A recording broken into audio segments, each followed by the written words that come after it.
Welcome to Die Inspired, the TTRPG game show where players compete in our campaign for a cash prize. This is stage 2 of the campaign, Black Glass Island. We've already reconnected with the players on the west side of the island. Now let's check on the eastern side. The players here are Friar, Hans, Seamus, Ida Red, Olin, Jim, Garrick, Fid, Gavan, Jotun, Ngoma, Leith, and Lear. Any friends or foes based on the last session? Few allies, fewer enemies, so we're hoping that we stick together as a group. I think all the foes went down with the ship. I expect it's going to be more nature versus players this time, but we'll see how the other players are feeling. Any strategy coming onto the island this week? Try to save as many friends as possible, try not to die, and find out what adventure waits. The survivors arrive on the Obsidian beach. In the distance, they can hear the sounds of an untamed jungle. The players spring into action. Is anybody willing to maybe team up and branch, expand out a little bit, not too far since we're unfamiliar, but try to see if we can secure one fresh water source that we can maybe keep going to and keep those water skins full for when we're going to branch out? Let's go scrounging for some supplies.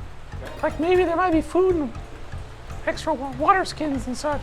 I'll organize the group that I know that were on our ship, the ones that are closest to me, into scavenge crews to start gathering anything from the ships that can be salvaged, hopefully finding supplies, if not pulling wood up onto the shore to be so it can dry and we can at least make fire from that. But we start gathering wood and wreckage and looking for any supplies that we can, whether it be potable water, food, anything that has survived and made it to the shore from the ship.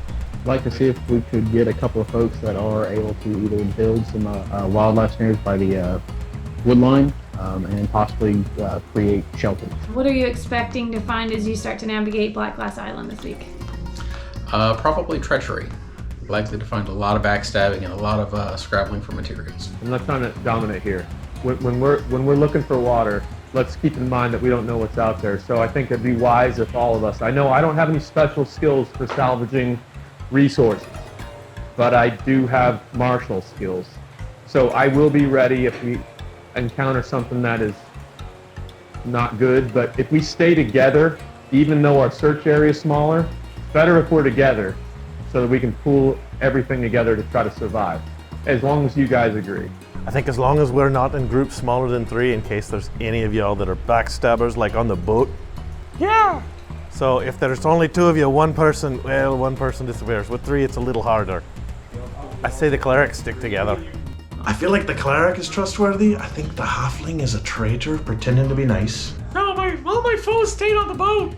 And I like Seamus and I like the other guys over there on the ship. They're pretty cool. I'll cast Dancing Light as a cantrip until they get a fire going. That way we do have some sort of place where you're talking about to locate, gives you a focus point. Because right now I'm just hoping to fly under the radar and not draw anybody's ire. I want to do a survival check to actually look for droppings of creatures that could be. The size of those droppings could say if there's anything really big. Can I help you out? Sure. Sure. Give me an advantage. Okay. 17 less 23. 23, yeah. Most of it's all small. You don't see anything big. We could use the boat to gap that gap there and then put sentries up on the 2 rocks to watch our back. The only approach to this situation is from the south. Well, and we have to travel south, right? So I wonder. You don't have to. You can live here forever. I don't want to live here forever. I think we need to get to the lighthouse. Well, my character owes her life to the friar because he rolled the dice and decided not to get on the boat so that mine could. Odds I go down the rope, even I don't. That's rolled in, and then I would head on lines with a couple other people. No expectations. I actually didn't expect to survive swinging out over the ocean. Do you say anything during this Tarzan moment? I just laugh. But I don't want to get anyone mad, so once I get my L back, I'll probably share it liberally.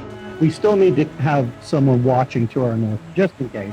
How far off is it where the cliffs meet the water to the north? 50 feet, 80 feet. The benefit of the south is that anything coming from there has to go into open ground. Right now, I understand that we do have a darkness issue, but at least our response time is greatly increased if they come from the south instead of if they come from the west. That's our shortest gap, right? I kind of came into this game to make real life friends. I think I tried to play it that way. So most of the group, I would say I'm pretty friendly with. Anybody can be a friend as long as they're willing to work together. Captain Finn, if we put it in open ground, like everything will see us from this side. I mean, it's like a light in the dark. Whereas on the other side, Well, anywhere you put this fire is going to be, you're making your presence known. Okay, we could turn the boat up on its side to shield the light from all this area. And I think we should check the edge of these walls for caves inside the brush, just in case. We could also escape into there if something tracks, or we at least know where the monster is coming at out of the cave. You guys all trust each other pretty much. After all the murder and madness that you guys went through. I think most of the murderers died in the boat. Yeah. Let's go take a look at the north, make sure that there's nothing up there before we start establishing further. Since it's not that far of a hike, just me, you, and someone to back us up.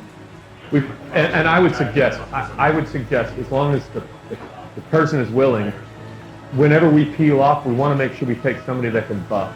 That's what I'm saying. Like it doesn't have to necessarily be the cleric, but like bards and stuff like that have been super helpful. But I know I've been doing a lot of talking. I'll also do a lot of listening. If you guys have a better idea, I'm all in.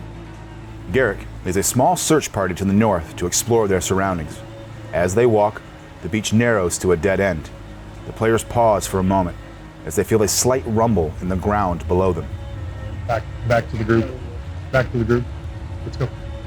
The crew decides to build their shelter along the cliff, hoping to protect themselves against any unseen enemies. The players take their spots around the fire. I will go beg for food in the morning. Please, I don't need as much. I wish to stay fat and chubby. Please, I could cook it. Go down to the waves there and ask if the fish would jump out for you. Okay. Well, thank you everyone for your assistance. I appreciate it. OC rises on a new day to a calm Aglav Sea. The crew's long rest has them refreshed, but it is clear they are not out of danger. The ground under their feet begins to vibrate and shake. They hear a rumbling below as the glassy black sand erupts. Standing before them are 3 crab-like creatures with 8 pointed legs, beady red-black eyes, massive pincers, and a shell of black, glassy stone. Meet Brandy, our guest GM. She'll be playing as the crabs, and she is not here to make friends. All right, so obsidian number 1. He's actually got several yummy choices there, so he is going to take number 10 there. Okay. He's gonna attack with a claw, but that is only gonna be a 9 to hit. 9 doesn't hit, does it? Nope. Here, do you got a shield? All right, so his second attack, he's gonna try to snap at number 1. And that is gonna be a 12 to hit. Negative. Negative. Excellent. Crab number 2.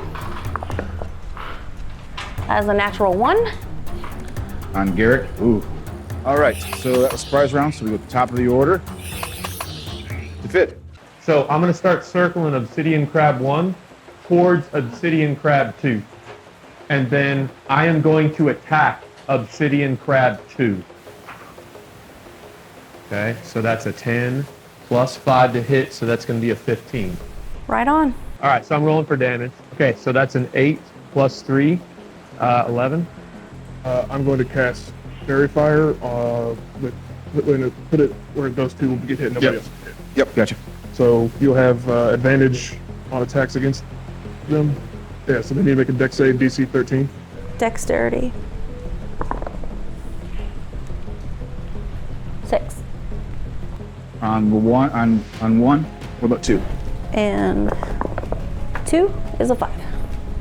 Those are pretty bad. They're not very dexterous. Yeah. They don't. Also, I get to warm up the dice. And then I'm gonna back up. And then bonus action, I'll give Garrett product inspiration. Okay, so you moved out of this thing's threatened range.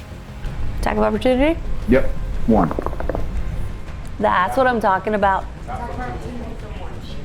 Yep, that's a crit. Oh, I'm dead. You gotta warm them up. Get throw a little heat on them. I'm not gonna be dead. I'll be unconscious. What is that, 24 damage? 24 with a crit? That was a crit. Oh, I'm just dead. Yeah, that's just dead. You rolled crap, and then you rolled a crit. I got a little excited. It moved. I think the fairy fire made him angry. It did. Yes, I got a little excited. It just moved. Good luck. Devon, sorry, buddy. Thank you for playing. I apologize. Crits are unfortunate. Looks like I've been crab rangooned. Gavon's luck has finally run out. After narrowly escaping the menace, he committed a critical error in his first move of the fight, opening himself up for an opportunity attack by moving away from an enemy.